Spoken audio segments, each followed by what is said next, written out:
বৰ্তমান মূল্যবৃদ্ধিৰ পৰিস্থিতিত আমাৰ সকলো কৰ্মই ডিজিটেলি হৈ আছে।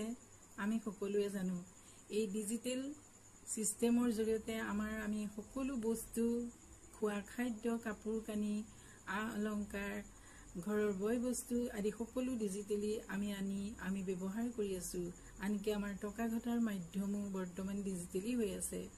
নমস্কাৰ, মোৰ নাম গায়ত্ৰী হাজৰিকা। মই এটা ডিজিটেল মাধ্যমত কাম কৰি আছো আজি প্ৰায় এবছৰেই হলহি। এই কাম কৰাৰ আগত মই এগৰাকী ঘৰ গৃহিণী হিচাপে সদায় ভাবি আছিলো ঘৰৰ পৰাই আজৰি সময়ত কিবা এটা কৰিব পৰাহেঁতেন। এইদৰে ভাবি থাকোঁতে এদিন ছচিয়েল মিডিয়াত এটা পোষ্ট দেখিছিলো য'ত লিখা আছিল আজৰি সময়ত ঘৰৰ পৰাই কাম কৰি ছচিয়েল মিডিয়াৰ জৰিয়তে হাতত থকা এন্ড্ৰইড মোবাইলটোৰ সহায়ত টকা উপাৰ্জন কৰিব পাৰি। মই লগত পোষ্টটো দিয়া সেই বাইদেউগৰাকীৰ লগত যোগাযোগ কৰিছিলো আৰু কামটো ভালদৰে বুজি লৈছিলো আৰু তেখেতৰ লগত কামটো আৰম্ভ কৰিছিলো। আৰু আজি মই সেই কৰ্মৰ জৰিয়তে মোৰ এটা সুকীয়া পৰিচয় দিবলৈ মই সক্ষম হৈছো। লগতে মই আৰ্থিক দিশৰো উন্নতি কৰিবলৈ সক্ষম হৈছো।